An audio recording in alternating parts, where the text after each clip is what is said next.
Hello, James. Guess who's back again. James is back. Hug your friends. Oh, that's pleasant. Yeah, let's make that the lyric. Well, what's the real lyric? I think it's tell a friend. No, hug your friends. Hug your friends. Let's just do nice covers of Eminem's music. Sure. What's another Eminem song? Lose yourself. Find yourself. Lose yourself in a really good book. Take a look, you know? It's in a book. James, we're back. We're back at it in 2019, 20 by teen. 20 by is that what we're calling the year? It's 20 by teen. It's the year of the by, my dude. Heard. Yeah, you know, the New York Times said 2018 was the year of the daddy. Did they? I thought it was the year of the twink. No, I think that was 2017. 27? It's been, oh my God, it's already been 2 years since the year of the twink? Yeah. When will it be the year of the otter, James? When will my time finally arrive? I don't know. I have to check the Chinese zodiac. Okay, cool. At most, like 11 years. I mean, it is in the real life Chinese zodiac is not a joke. In real life, it is the year of the pig. So I'm done wearing pants. Oh, like Porky Pig? And every other pig. That's true. Porky Pig is not the only pig who doesn't wear pants. He's just the only pig who does wear a vest. It's an excellent point. Yep, Babe, no pants. Charlotte's Web pig, no pants. Wilbur. James, can I, since we're here and we're just chatting, talking about 2019, year of the pig, year of the no pants, year of the bi. Year of the pantsless bi pig. Yep. Can I offer you maybe a suggestion? Just off the top of my head that I just thought of. Yeah. Do you want to record a podcast? Yeah.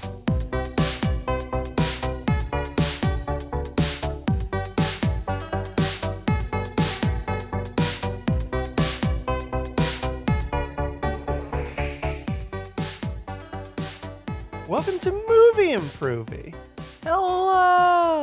Hello. I'm your unlicensed and board not certified film repair technician, film stressman. Oh, this is Movie Improvy. No. It's your world's first film repair podcast. I forgot that part. Phil, did you not renew your certification into this new year? Sorry, what? Well, you said you were unlicensed and not certified. Did you lose your certification into the new year? Did you forget to renew your license again? Dang it. I was going to lie and I forgot. Shoot, dang it. Darn it. Yeah, the cat's out of the secret. Secret's out of the cat. Phil, now I have to call the authorities. No. Shh. Look. I know I let you in here into the film repair department, and because I opened the door and beckoned you in, you thought that I still worked here and I was supposed to be here, and you thought probably all the lights were off because of electrical reasons, but I'm going to be completely honest. I did break in here, and we are closed, but I've missed you so desperately, and I have so many good movie ideas, and all of my hammers are here. I can't repair the films at home, James. I don't have the proper tools and equipment. I know what you mean. So I think this year in 2019 we're going to pivot and we're going to become sort of rogue unlicensed film repairer. You know, in Brazil, how Robert De Niro is a sort of a rogue air conditioning repair technician. Yeah. Yes. I think that's kind of the energy I want to bring to our film repair activities this year. Yeah, so we're film repair vigilantes. We are film repair vigilantes. Yeah, much like the lethal protector himself, Venom, who we're here to talk about today. We're going to pick these films up by their arms with our strong alien muscles, and we're going to eat their heads off. Yep, just bite them right off. We're going to chew them up and spit out new heads that are better movies. Yeah, I'm ready for it. Look, I'm gonna, keep my executive title and my executive paycheck, but it's totally so that I can take the beast down from the inside. Yeah, okay, that feels like you're rationalizing and just want the money and are afraid to come into the dark alleys with me and do the dirty, grimy work. I'm totally there. Just, I also like a big TV. You like big TV? I'd like a big TV. Oh, you don't have one yet and you'd like to pay for one? Yeah. Mm-hmm. Look, James, as long as I can trust you and you're really in this with me, that's all that matters to me. Yeah, sure. Look, Bruce Wayne does it. I can do it. When you say yeah like that, it sounds insincere. No. I'm totally on board. Also, Bruce Wayne is not trying to destroy Wayne Enterprises from the inside. Isn't he, Phil? I don't know. Is that part of his character? I hate my stupid job. I want to destroy it from within with bat technology. If I just embezzle a lot of the money, it'll ruin Wayne Corp's reputation and they'll go out of business. And then Gotham will finally be safe. Yeah. From me, Bruce Wayne Enterprises. So it seems like you could just dissolve the company. Nope. Gonna wear the bat suit. Gotta wear the bat suit. I'm gonna dissolve the company with bat acid. Look, if there's an option where I get to wear a bat suit and an option where I don't wear a bat suit, I'm gonna pick the bat suit option, Alfred. We've been back for 15 minutes and we're already talking about Batman again. We are on brand. James, I don't know about you, dog, but it's been since last year since I recorded one of these podcasts. It's been like a month since we recorded a podcast, so I feel pretty rusty. Yeah, my joints are creaky. Yeah, I feel like maybe, you can't just, eat a big bowl of pasta, sit on the couch all day, go run a marathon. You got to do a little warm-up laps. Got to eat the breadsticks first. Yeah, you need to eat the never-ending breadsticks before you eat your pasta. James, I think in order to shake loose this rust and get these creaks out of my marathon bones, etc., I think we got to, I think we should probably warm up on a trailer or two. How do you feel about those apples? I feel strongly in favor of those apples, Phil. Yes. Yes, I support those apples. Thank you. They have my full confidence. Do you have any trailers in mind, or should we just scrumble on over the old iTunes Apple trailers? I mean, I am already on the iTunes Apple trailers, and An Affair to Die For seems pretty trashy and bad. Okay, let's scope this out. It is an exclusive, and the exclusives are usually exclusively bad. What was that movie about?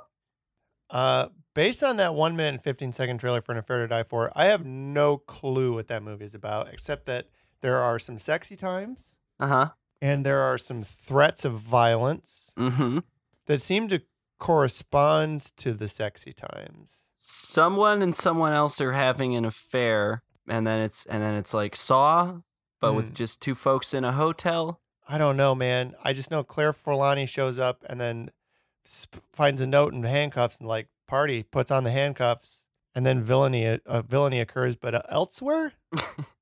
Or like at the foot of the bed. I wasn't sure. I don't know, man. But look, here's something that I thought of. Maybe this will fix the trailer, maybe not. I'm operating outside of the bounds of movie fiction rules, so I'm just gonna say the first thing that normally how we follow the manual when we do this. Yeah. And the manual has a list of things, and it's like, well, if you got to fix A, go to page 127, section 4-M, and then you got a list 1 through 7 of possible fixes for A that you can apply under certain circumstances with approval and stamps and so on and so forth. Our boss Roger was always saying, follow the handbook. Roger always said, follow the handbook or you'll never, get promoted to ghost ape, etc. And that's how we fix every movie and trailer we've ever fixed on all 37 extant episodes of this podcast. But James, I got to tell you, I'm not working there no more. I'm going rogue. I'm going off the book. I'm just going to say, whatever pops into my ding dong head. Yep. And we're fixing a movie this week about a super anti-hero named Venom. And I thought, what if there's a superhero whose powers only work if they put handcuffs on? I feel like that is a thing. Is it? There's a bondage superhero whose powers only work if they're bondaged. That is a thing, is what you're saying to me right now. I feel like I've heard of that before. Well, is it a movie? No. Then suck shit. It's our movie now. Stop trying to undermine my ideas with your vagaries and half-thought remembrances. I apologize. Yeah, and I think their power set has got to be sort of like a kind of a vague rogue, X-Man who doesn't have one cool power sort of power sets, like Fly Be Strong. Yeah, the flying brick set. What is that? It's when you got it's just like the basic kit of superhero powers. Yeah, out of the box superhero, off the lot superhero powers. Yeah, you fly, you're strong, you're probably fast also. But I think the more bondaged you are, the faster and stronger you get. But also it's harder to move. Yeah, exactly. That's the trade-off, right? Somebody puts a pair of fur-lined handcuffs on you, you can fly pretty good and punch pretty hard. somebody puts a full-on gimp suit on you and ties you up with all of those, complicated bondage ropes that the people do. Mm-hmm. All of a sudden, now you can punch Thor's whole dick right out of his eye socket. If you can manage to swing your fist. Yeah, it's tough to get leverage. Really, you just have to make your whole body a weapon and just kind of hurl yourself around at that point. Yeah, I think you do need to have maybe an Incredible Hulk on your side and do like what's the one the Hulk does with Wolverine where the Hulk chucks the Wolverine. I think that's what it's called, Phil. The Hulk chucks the Wolverine. Hey, Hulk, bub, it's time for our classic move. The Hulk chucks the Wolverine. But the Hulk's not very bright, so I think a joke I could make is that he doesn't even understand based on that name what he's meant to do. Yeah. Really got to walk him through it. Yeah, and walking something this hero would not do. They're sort of hopping and skimping around, and I think this movie would be called The Cuffed Crusader. Phil, the first thing that popped into my head was In a Claire to Die For. Now, why? It's just a really good fucking donut, Phil. We haven't talked about donuts at all. It's apropos nothing. The title is In a Fair to Die For. Right. But it's in a Claire. But nobody had. Oh wait. Okay. This is a different idea. I thought you were trying to come up with a title for my idea. No, no, you nailed it, really Phil. confusing. You nailed your title on the first take. Obviously. Oh, got it. So you're okay. So your idea is this is a donut everyone would like and would give their lives in exchange for. Yeah. And then what happens? I think at the end it's a cruel twist of fate, and someone finally gets the donut, and oops, there's no filling. And how do they feel about that? They're very upset. They scream at the sky. And they say, "No, my donut." Terrific. James, would you like to prepare another trailer? Yeah. Yeah, I would. Hey, what about Bean Rose? Some sort of cow woman movie. Yeah. It's informing me once I've clicked through that love makes its own plans. Doesn't make any sense. So Bean Rose is sort of like the wet dream of every Republican baby boomer Facebook trash person that's ever been alive, because it's about a cop who drives a rascal scooter across the country shooting people with her handgun. Till she meets a nice cowboy to settle down with. It's like if a Facebook comment by somebody with an eagle flag avatar became sentient and then became a movie. So I just want to watch the version of this movie where the cop in the rascal scooter drives off into the desert and doesn't find anybody and then dies alone in the sun, in the hot, hot sun, and is torn apart by vultures. Or she just does a Thelma and Louise, but like there's no other cops chasing her for doing cool crimes. She just drives off a cliff in her rascal. Mm-hmm. Yeah. She thinks she sees a black person making a loud phone call at the bottom of the Grand Canyon. She drives down there to arrest them, but instead she splatters all over a bunch of sharp stones. Oops. And her fucking eyeballs pop out of her mouth. Yep. Wait, what? And that movie is called Blue Lives Splatter.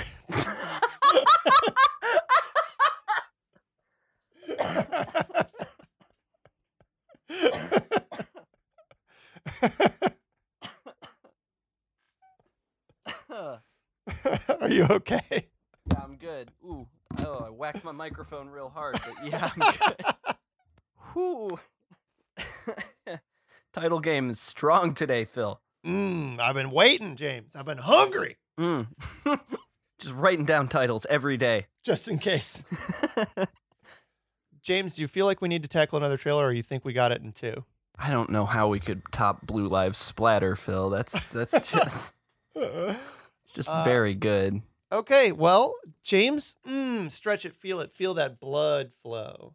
Feel those organs sifting around inside of you. Feel that symbiote pumping through your veins, telling you bad thoughts, what to do. Yep, I do. Are you ready to tackle this full-length feature film? Yeah. Which movie are we doing, Phil? We're fixing Venom, dog. Are we going to fix it, though? Look, here's the thing, and I've thought about this, and I want to address it, because I think this movie is the exact kind of movie that is perfect for us to fix in this podcast, because Did I love this movie? Yes, I loved it so much. Yep, same. Is this movie good? I liked it. I liked this movie. It's not good. No, It's not well executed. It's not competently done. the effects are really bad. The movie could have been a lot better, and I think it's that kernel of goodness that we can plant and water and fertilize with our better ideas and grow into a hypothetical movie that's superior to this one that we have now. Mm-hmm. Mm-hmm. How do you feel about that approach? I like it a lot. It's very positive. Because this movie fucking ruled, and I loved every second of it. I loved it too. I think every criticism I heard about it before now is 100% true. Like the editing is really, really bad, and the effects are really, really bad. It's absolutely 3 discrete movies cobbled together Frankenstein style into some sort of nonsense creature. Yeah, it's all over the place. Plot points come out of nowhere. The ending just makes no sense whatsoever. It's just a hot bag of nonsense. Yeah. There's another symbiote who's been inside Riz Ahmed the whole time, and he has to have Venom so they can go up on a spaceship together and get a whole bunch of other Venoms to come back down and destroy the world. But also Venom is like considered kind of a loser on his planet, so he decides he's going to stay on Earth with Eddie Brock. So then why does the big bad guy want or need him? Also, no, the symbiote was not inside of the bad guy the entire time. It traveled from person to person to person and then jumped into him. It was in that little girl, remember? I thought that was a different symbiote entirely. Nope, that was Riot. And he's the leader or something? Yeah, he was the leader. I don't know if we know the gender of the symbiote. That's true. They do seem to be gender fluid. They seem to be all kinds of fluid. They are fluid. James, there was a moment in this movie where Eddie Brock Venom beat up a bunch of bad guys in his house, and then Venom goes, now bite off their heads and pile their bodies in the corner. And Eddie Brock goes, why would I do that? And Venom goes, pile of bodies, pile of heads. And it was the best thing I've ever seen in my life. I know. You know, I heard a lot of the reviews I read said that this movie took itself too seriously, and I have no idea how they got that impression. Eddie Brock makes out with his symbiote. Yeah. They fall in love with each other. It's very so cute. Nice. Yeah. It's a really sweet movie. It's so good. Michelle Williams is there. She's great. She has nothing to do in this movie and still does wonderfully. Yeah. She does have the ability to teleport because they ditch her in the woods, and then the next time we see her, she's just there at the space station with them. She's just a very effective lawyer, James. Yeah. She's resourceful. She fucking subpoenaed her way out of those woods. I don't know. Look, this isn't movie appreciate-y. This is movie improve-y. Yeah. And yes, this movie is deeply good and I loved it. This might be my favorite movie we've ever watched. This is my favorite movie we've watched for this podcast since XXX, Return of Xander Cage. Yeah, I don't know anyone. Yeah, I can't think of another one I've enjoyed this. I definitely liked it more than XXX also. Yeah, no, I unironically and sincerely enjoyed this movie a lot. Yep. But hey, look, can we improve it though still? Yes, we can. Very easily. You know, James, because we just to get back to it, and I don't want to harp on it too much and we can move on, but we're movie improving here. And unless your movie's perfect, sorry, we can improve it. That's all of them. Why are we even limiting ourselves to bad movies then, Phil? Let's just fix all of them. Well, some movies are perfect and we won't touch those, but I think this one is not among them. No, I would agree. Like, James, like Citizen Kane. Phil, you've for sure told me before that you have never seen Citizen Kane. Or, no, I've seen it and I love it because it's so good and perfect. Or like The Godfather, too. But not 3, though. No, we could fix that one. Yep. James, all my ideas are good. Do you have any worst firsts you'd like to get out there? Bess does, because I did write this idea down, and as I was writing it down, she said, that's not even an idea. It's just symbiote cat. Okay. She just, Michelle Williams had a pet cat, and Bess was very convinced and really wanted a moment where a symbiote possessed the cat. And she was like, it wouldn't even do anything differently. It would just have cool alien powers. James, because like, I don't know about you, but have you ever tried to tell a cat what to do? Good luck. It's like herding cats. It is a lot like herding cats, except there's one cat, and I would never hurt one. But I think that a symbiote is going to have just as much luck bossing a cat around as a person, if not less. That symbiote's going to be in that cat's head being like, you got to kill the people, got to kill the people and steal a car and drive it to Las Vegas and gamble all the money and eat the fish in the fish tank and also become the president. And the cat's just like, no, I'm going to lick my butthole. I'm going to do the fish tank thing later. That was a good idea, but I don't care about the rest of that. I appreciate the fish tank suggestion. Thank you. But for the next 2 hours, I'm going to lick my butthole and stare furtively out the window. Thank you so much for your input. Yeah, I had a really similar idea here, James, because the symbiote does, in fact, in the movie, go inside of a rabbit bunny. And nothing ever came of that, and I wanted to know how the rabbit venom was doing. So I got an idea here called Leporine Protector. Yeah, okay. It took me a second to figure out what the pun was, but I got it. It's like Lethal Protector, but with the rabbit word. You know that Grant Morrison book, WE3, which about the rabbit and the cat and the dog who all get like cybernetic robot implants and become super soldiers and then escape? Nope, I haven't read that one. So it's like exactly like that one, except it's Riot and Carnage and Venom, and they're in a pupper and a bun and a kitty cat. Most of the time, they're very cute. Yeah, but they're not to be fussed with. And if you're a bird, look out. Squirrel, forget about it. Carrot, no sir. Human, also, watch out. Fucking Carnage the bunny rabbit will just bite right through your Achilles tendon. Carnage is not the rabbit, James. Carnage is obviously the cat. Cats are all chaotic evil, as is Carnage. Venom is chaotic neutral, which makes Venom the bunny. And then Riot is the dog, because him the leader. And dogs like to lead. Dogs are always the leader. Yeah, except for mine. Right, but in a rabbit, dog, and then third animal conglomeration, Cat. Dog always leader. It's the pack instincts. I like that your animal configuration implies that rabbit and dog, they're always there. They're consistent. It's just that third one that you can switch out. Could be iguana, could be another dog. You never know. Not a third rabbit. No, there's never two rabbits. What else you got? Phil, have you seen Spider-Man Into the Spider-Verse yet? No, I want to so bad. Oh my God, Phil, you have to. It's so fucking good. I know. I don't have time. I'm very busy, man. But Nick Cage is in that movie? Spider-Man Noir. Yeah. It's just Venom Noir. Okay. And it's still Nick Cage, I think, also, but it's just big, beefy, drooly Venom in a fedora and trench coat and nothing else, punching Nazis and drinking egg creams. Is that okay? So Spider-Man Noir punches Nazis. Is that a spoiler for Into the Spider-Verse? It's not a spoiler. It's something he says at one point. Now, I do agree, James, that in my opinion, superheroes all lost their way when they stopped killing Nazis.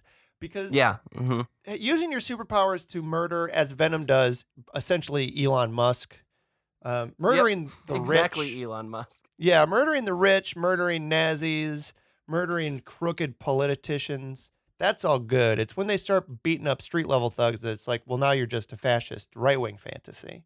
Yep. So I like the idea of Venom in a fedora and a duster. I don't know what an egg cream is, but biting the heads off of Nazis, sure, that's real good. Does he talk like a Philip Marlowe of a character? No, I think he still talks like how Venom did in this movie. Oh, okay. So it's more of just more of a pastiche, sort of, more of just like a different flavor of Venom. Yeah. I mean, it could be, Venom through a time portal. I don't care. And this is just how he blends in. Or Venom's always been here. Oh. The symbiotes, like the Predators, have been visiting the Earth for generations. Oh. So is it okay? So it's like Eddie Brock's grandpa or something, but it's still the same Venom symbiote? Or just some other guy or lady. Yeah, that's true. The Venom symbiote does kind of get around, doesn't it? Yeah, I like that, James. That's very good. In the spirit of the Venom symbiote being different kinds of outfits, I've got an idea. I've got an idea here that's Michelle Williams is Venom this time, but the symbiote forms that really delightful suit and tie she's wearing early on in the film. Ooh. Yeah, that's good. But like from the neck up, it's still a scary Venom head. Yeah, Scary Venom head. I mean, she can take it on and off as she so pleases, I feel, but the Venom will make a symbiote. Suit and tie. I mean, maybe just in her day-to-day life, it's just suit and tie. And then once it's time to fight the crimes, then the hood go up. But it is still suit and tie. Yeah, but it's just Yep. Michelle Williams as Venom this time. Just get Eddie Brock right on out of there. I think Eddie Brock loses his job, and she breaks up with him, and then it's 6 months later, and he is dead.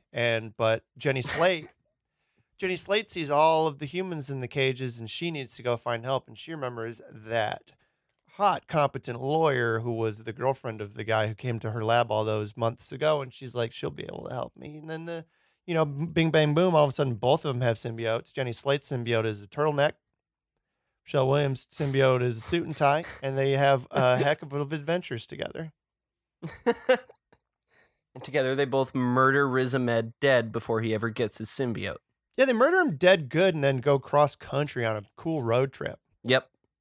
And again, it ends like Thelma and Louise, but instead of driving the car off the cliff, their symbiotes like save them, and they just drive off the cliff together. They drive a space shuttle off of the moon. Ooh, yep. Wait, off of the moon? So they get to the moon first? They drive a space shuttle off of the moon. Okay. You know how Thelma and Louise at the end of that movie, they drive off a cliff? Yeah. In this one, it's instead of a car, it's a spaceship, and instead of a cliff, it's the moon. Let's just keep going, Venom. Okay. I don't remember Michelle Williams' character's name. Okay, Riot. Michelle. Wait, they're not both Venom. One of them's Venom, one of them's Riot or Carnage. Or what's another good, cool symbiote name like Venom, Riot, Carnage, Toxic, Poisonous, Acid, Ill, not the Yuckies, Cooties. What's another one that's like Carnage? Maybe like Accident, Murder, Death, and Accident. I think are them. What else do you have, James? This is another best idea. It's Lilo and Venom. Mm-hmm. So, if you've seen the Disney movie Lilo and Stitch? Yeah. It's about an alien who crash lands on Earth, befriends a little girl. Mm-hmm. It's that, but it's Venom. Okay. And so it's like when Riot inhabits the little girl in this movie, except it's a fun family romp for the whole family. Yeah, and also I don't think he inhabits her as much as he's just like I think it can still be like full Venom, like symbiote and Eddie Brock. Like, oops, they just get knocked somewhere far away from San Francisco one day, and then they befriend a little girl and just kind of hang out with her, help her through her problems. Mm-hmm. Eat the heads of her bullies. Mm-hmm. Teach her parents to fall in love again, or he'll eat their heads. He does eat her parents. Can I say something? Yeah. This might be controversial. I don't know. Look, I got nothing to lose anymore. I'm unlicensed. I'm operating out of a van. Yeah, Roger's not going to write you up anymore. Not this time. Roger never wrote me up. That's spurious. I forgot I was going to say. I'm so mad about that comment. I forgot what I was going to say. I've never once been written up at a flawless attendance record. Oh, I like it when movies with parents die. I like not movies where it's like, oh, here's a kid, they're sad because their parents are dead. I like movies where it's a kid movie and the parents die and nobody cares. Like Time Bandits. Parents just die and nobody gives a shit. I don't know a lot of other examples of that trope, Phil. That's just one example. There's many examples, and I like it. And I think that Venom just kills this kid's parents, and that's how it starts. I think the kid, she wakes up and she's rubbing her eyes and she hears a noise and she's so scared and had a nightmare time. Comes in the bedroom and her parents' guts are all over the fucking walls and Venom is eating their feet and hands because that's funny to him. And then he feels bad immediately because he sees this little girl and he's like, oh no, who's going to feed you and take you to school? I feel guilty. And so he lives with her and becomes her new dad. And he doesn't clean up the parents' bedroom at all. And it gets real stinky. And they have to keep like child protective services and all the teachers away from finding out. She doesn't take baths and she only eats ice cream. And so she is not healthy. But she has such a good fun time and she learns so many lessons about empowerment and, the impermanence of life.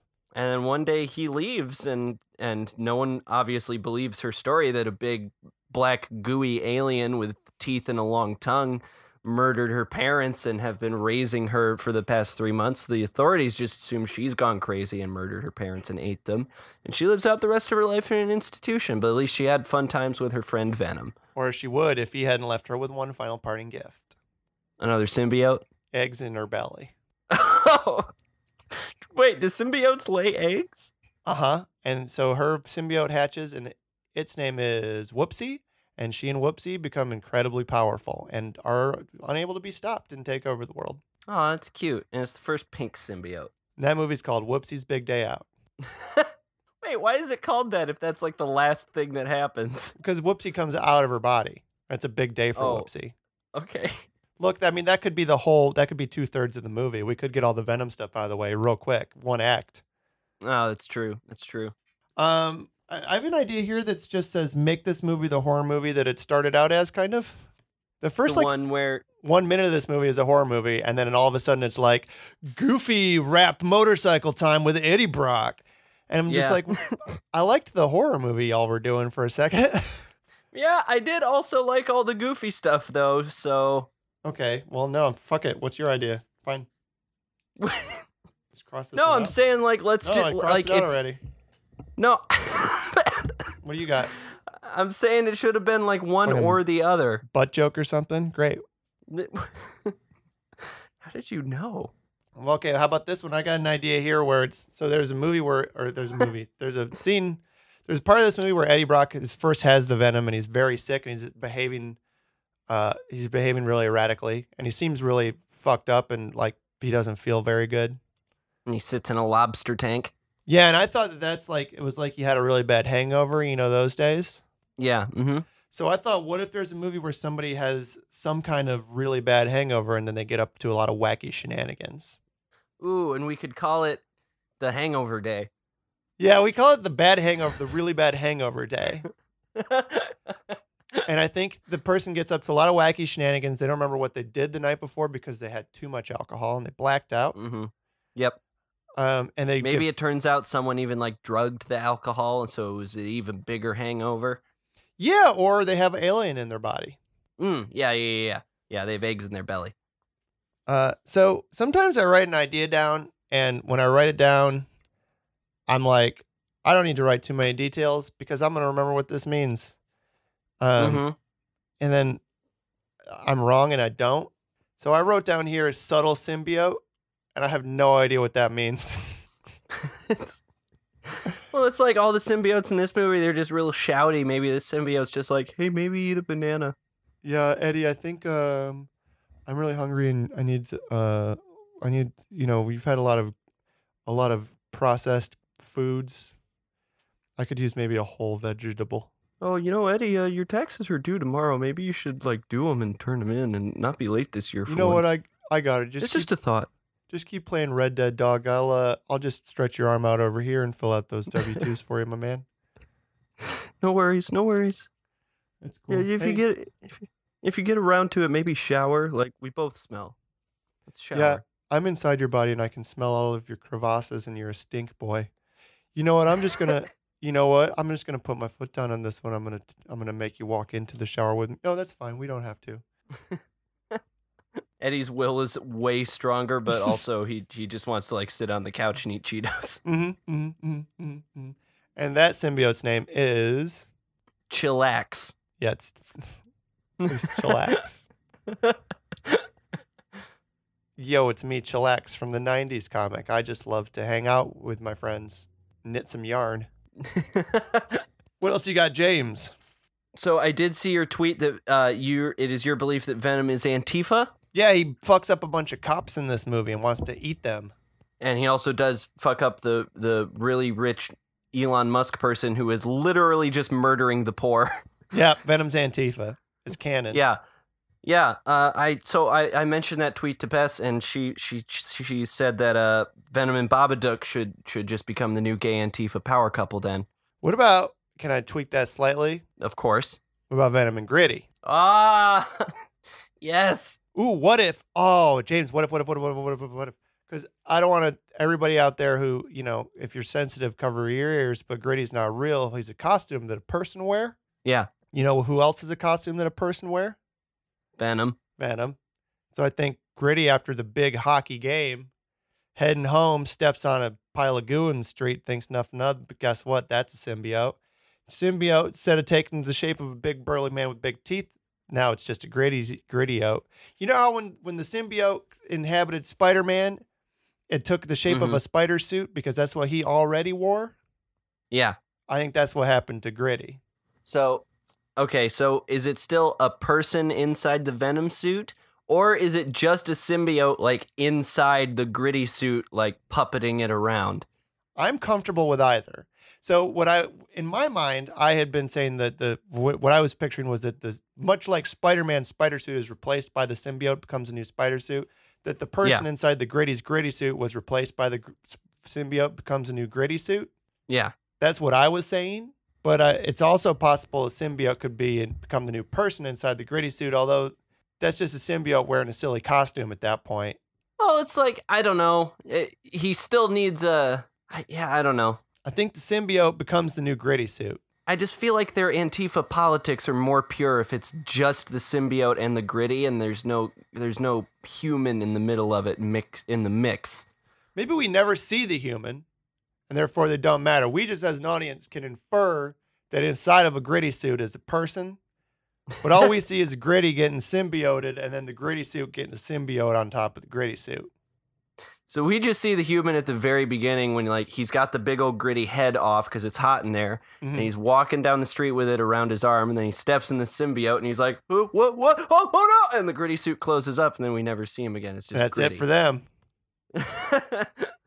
Sorry, Mark. Nice try, idiot. You live You're in stuck us in now, the Gritty suit now. and we're gonna go eat a police. Yeah, and then I think also we do your idea from earlier, and we just make this a straight horror movie as well. There's just lots of great shots of Gritty in heavy shadows in the darkness, accompanied by an orchestra sting, staring dead-eyed at the guy whose head he's about to bite off. Yeah, and then he moves in ways you don't expect a Gritty to move. Yeah. Yeah, his head kind of like twists around while his torso also twists around the other way. His arms and legs bend at angles they shouldn't. At one point, he just gets ice skates growing out of his hands, but like in a real organic, nasty way where it looks like they're melted together.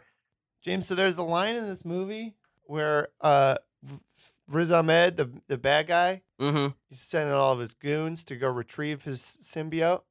And he says to them, he yells, bring me back my creature.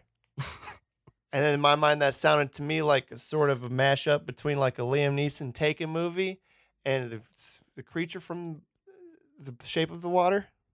I have a very particular set of skills.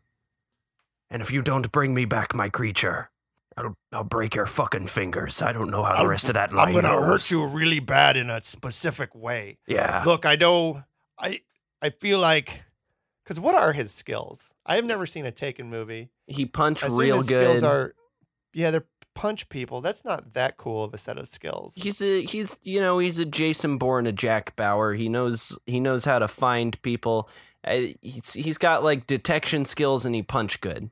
Yeah, but that's also not that specific. I've got a very specific set of skills. I know how to repair a 1947 Oldsmobile alternator.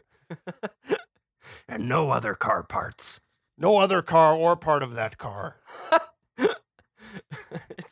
I've got a very specific set of skills. I can harmonize with myself on any Hawkwind song.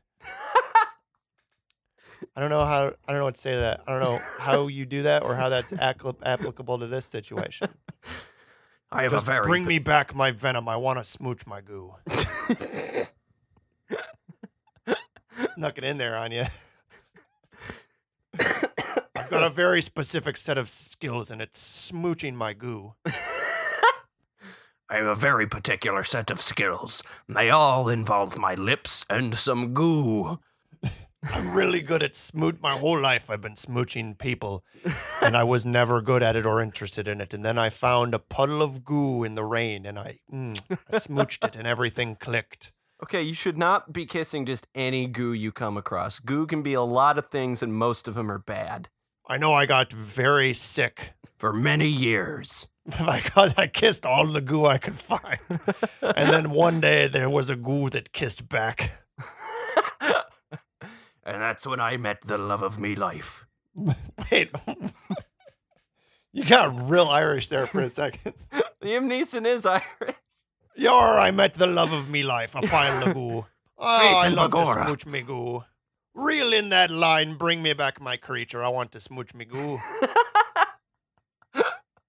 That is the name of the movie. I Want to Smooch Me Goo. I want to smooch me goo. Hoist anchor, me mateys. I gotta make it home. Me goo's worried about me. I've been out on this sea for too long.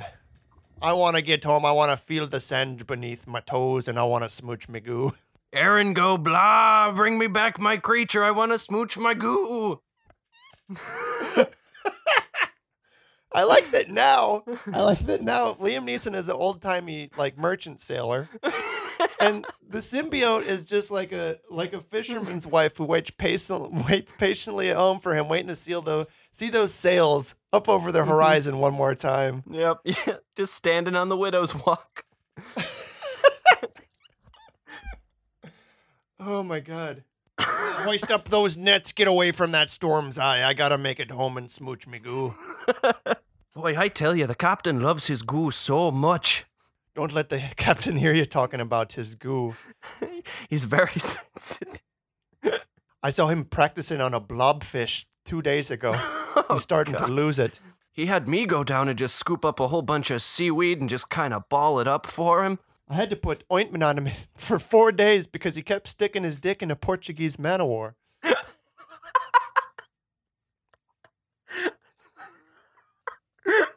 Goo off the port side!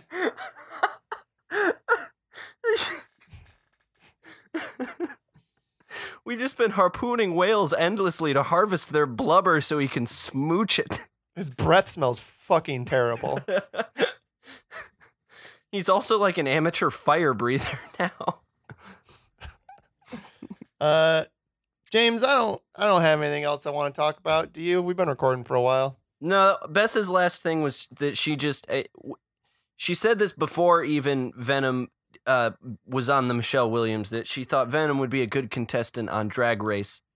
Yeah, because look, all clothes are A, drag, and B, can be symbiote. Mm-hmm. So symbiote could be drag. I like the idea that it is still Eddie Brock. Yep. It's still Tom Hardy. Yep. And the symbiote's like trying out different outfits, like big beefy costume. Okay, sure. Big beefy costume with a spider on it. Why though?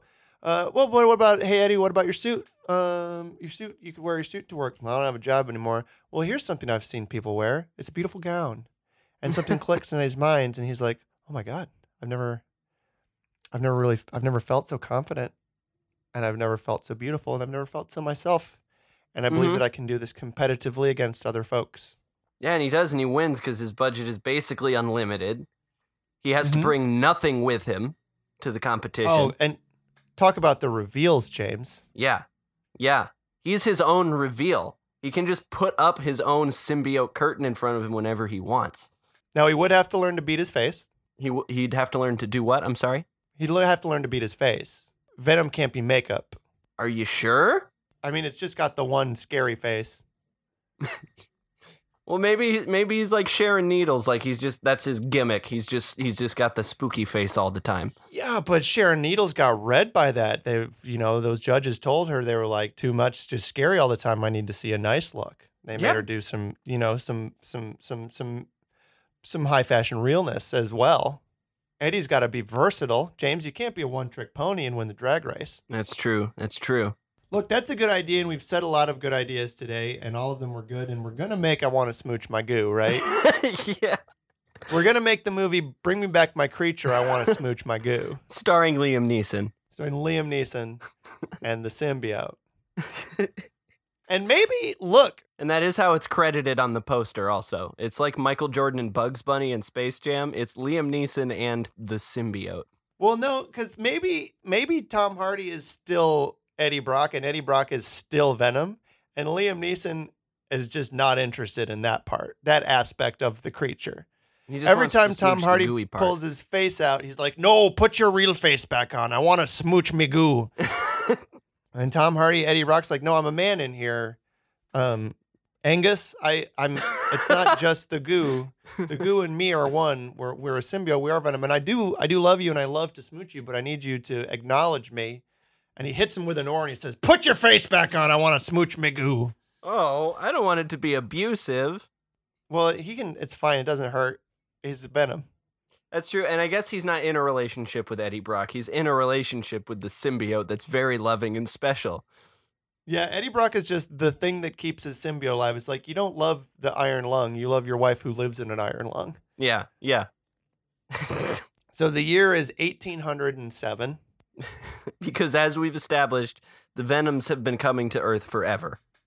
And, I think one day on a strange shores, Angus O. Neeson is it's come on. It's parked his ship at the docks, and he and his men are coming into town for like a good time and maybe some gambling and some drinking, some resupplying, and maybe even some whoring. But he sees a special someone out on the road who coming up that dirt path in their apple cart that he's never seen the like of before, and it's a big old pile of goo attached to a man. And he remembers all those days in his childhood in the bog, licking frogs and licking bog and eating peat. And there's something about that pile of goo on that man that stirs something in him that's never been stirred before. And then, the next thing you know, wedding bells, right? But he can't settle down, James. The sea calls his name.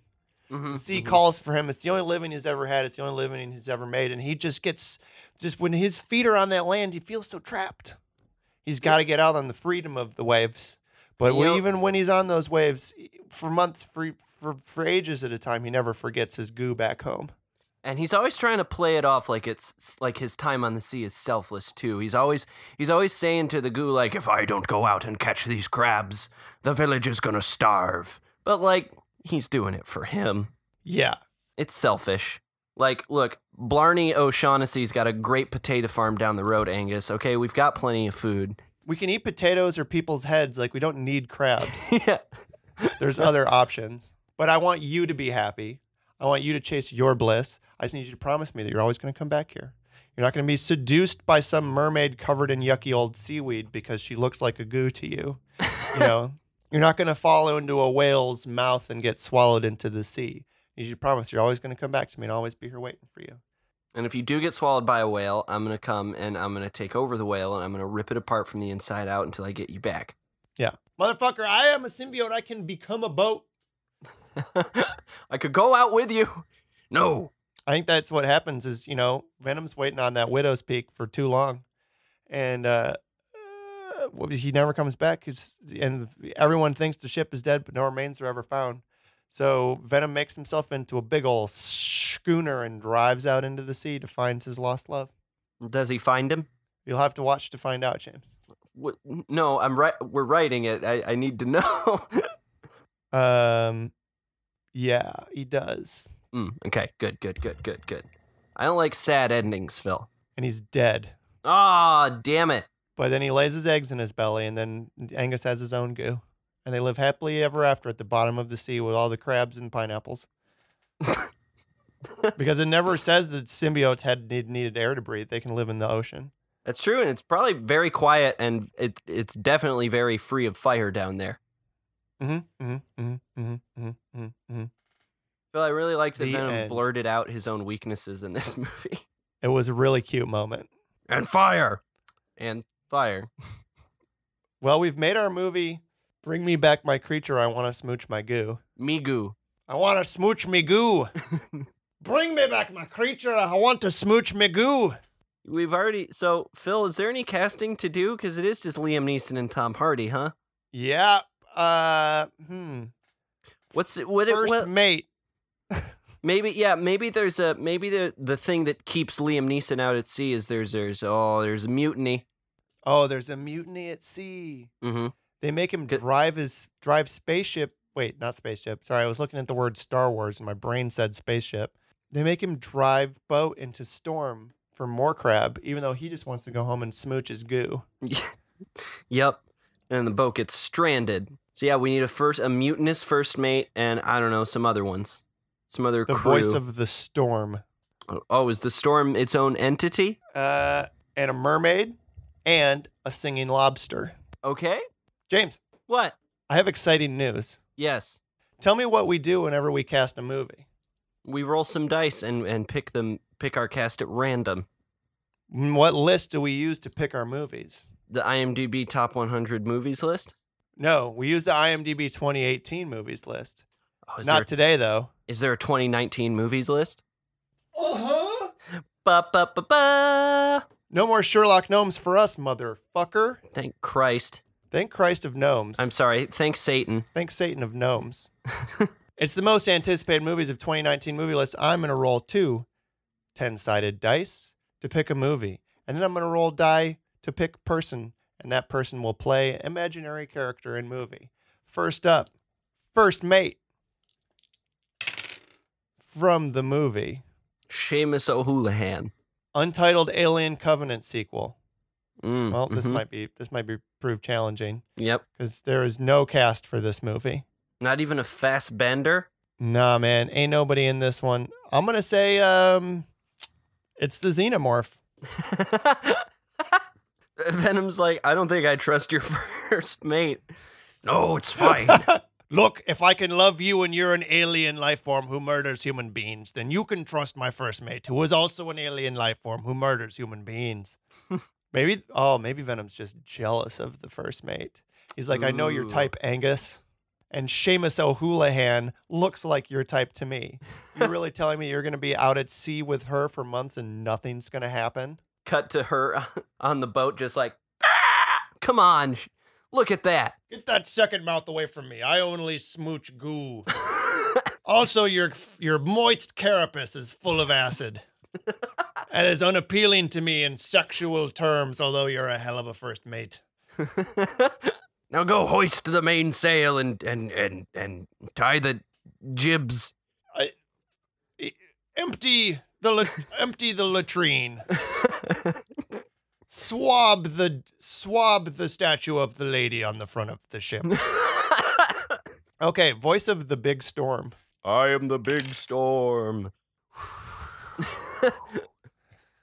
That's really all the lines are just wind noises. From the movie Shaun the Sheep movie, Farmageddon. What? From the movie Shaun the Sheep movie, Farmageddon. Not the Shaun the Sheep movie, just Shaun the Sheep movie? Yeah, the movie's name is Shaun, and it's a sheep movie called Farmageddon. I feel like we could probably go fix that trailer in a different episode. But look, guess what? There's only one person in it. His name's Justin Fletcher. And he's Shaun, and he's also the voice of Storm. Yeah, from CBBS. Something Special and Giggle Biz. And Justin's House. Yep.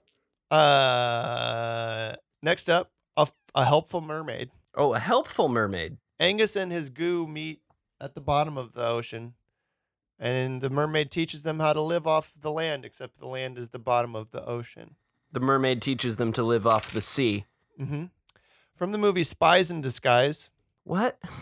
We've got ourselves a Will Smith.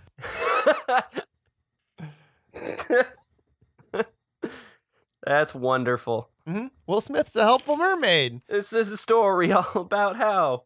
I've met some people who had drowned. So I'd like to take a minute, just sit right there. I'll tell you how I became friends with a symbiote and Liam Neeson. I'd like to tell you a story to sit right there about how I have seaweed instead of hair. Of how I use seaweed to tie up my hair. Anyway, last but not least, singing lobster. By the way, 90% of this movie occurs after they move underwater. Yeah. And Venom does eat the singing lobster, huh? Like he did in this movie? Yeah, that lobster was about to sing, James, that he ate in this movie. Yep. From the movie Where'd You Go, Bernadette? Mm-hmm. Is Kristin Wiig. Damn, that's good casting. Yeah, she's a singing lobster. She lives under the sea. She gets eaten by goo. I would pay to see, because Kristin Wiig's actually a pretty good singer. I would pay to see her sing like a Disney jingle and then turn it into this howling screams of getting eaten by a goo. Crunching screams of goo devouring. Yep. Well, hey, gang, welcome to 2019. Welcome to your best movie of 2019. Bring me back my creature. I want to smooch my goo. Me goo. The I Want to Smooch Me Goo. The stark, naturalistic period piece about a man who loves only two things: the sea and ramming his tongue down the throat of a nasty pile of goo. Or getting a big old tongue rammed down his throat by the goo. Yeah. Hey, takes two to tango, James. It takes goo to tango. Yeah, it takes goo to tango. That's the tagline. Yep. Fuck yeah. Bring me back my creature. I want to smooch me goo. It takes goo to tango. Summer 2019. Fuck, that's so good. I gotta wait till summer? Yep. Sorry. Well, James, we've done it. We did it again. Well, thank you. Thank you, Phil. You're welcome. Thank you for listening. If you're back with us for another year, thank you so dang much. And I ask of you only one thing, and that is to rate and review this podcast on your iTunes and other podcast listening services so that other people can find it. And maybe at the end of 2019, we'll have, 20 listeners. I want to have one listener for every year that it is. That'd be 2019 listeners, Phil. I'd like to have 19 listeners. Thank you to Cusick for the use of your song Dragonfly as our theme song. It continues to be on the internet. You can follow us on Twitter at Movie Improver. You can follow me on Twitter at Phil Stressman. You can follow James on Twitter at Doc Professor Man. And until next time, it takes goo to tango. Is